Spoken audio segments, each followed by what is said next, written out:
Mitch, you've spent a lot of time on boats in Australia and so forth, and how do you reckon this one stacks up compared to those boats over there?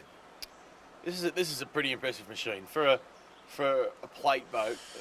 You know, it cuts water well, it rides well, and particularly in rough seasons, which is what we tested it in.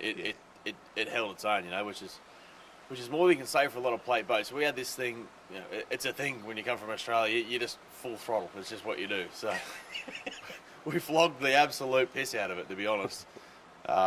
We had winds over 40 knots there at times, and the boat held its own, you know. Yeah, there's a few minor things we'd change coming from a sports fishing perspective to better suit our angling. But as far as a running hole, as far as a hole that can cut water, can cut rough sea, this thing's got a bit going on. It's probably, I'd probably say it's the best rough water plate boat of its size that I've ever fished out of.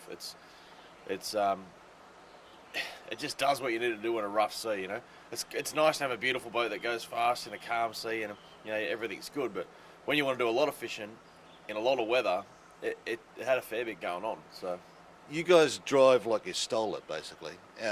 We went out to Stevenson's in some fairly decent slop, and it was mostly airborne most of the way. Do you always drive like that in these boats? In a tournament scene, when we're social fishing, no, but tournaments are, as I hope it shows in the series when we go through it, tournaments for us are just about fishing and fishing hard and getting it done, sort of thing. So anytime when you don't have a line in the water, you're not catching fish. So we expect the boats to be able to stand up to the punishment we want to give them to get there so we can go fishing. So you're right, it's just pedal to the metal, get us there, don't break, get us home. Yeah. So, and as a fishing platform, I mean, you liked it? I mean, there's a room up the front, room up the back.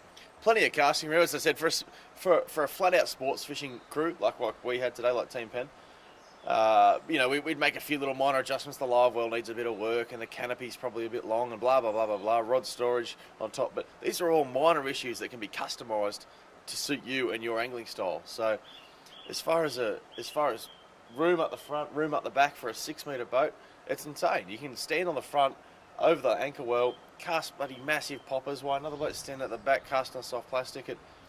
It's an all-round well-built hull. If I was to ask you for a score out of 10? As is now, for what we do, I'd probably give it an 8. And the only reason that you don't give it any more is because of the small little facial things that we need to tinker with for us. But running hull, rough water, it's as good as I've been in for its size. Fantastic, Mitch. Thanks, mate. Cheers, mate. Cheers. What's up?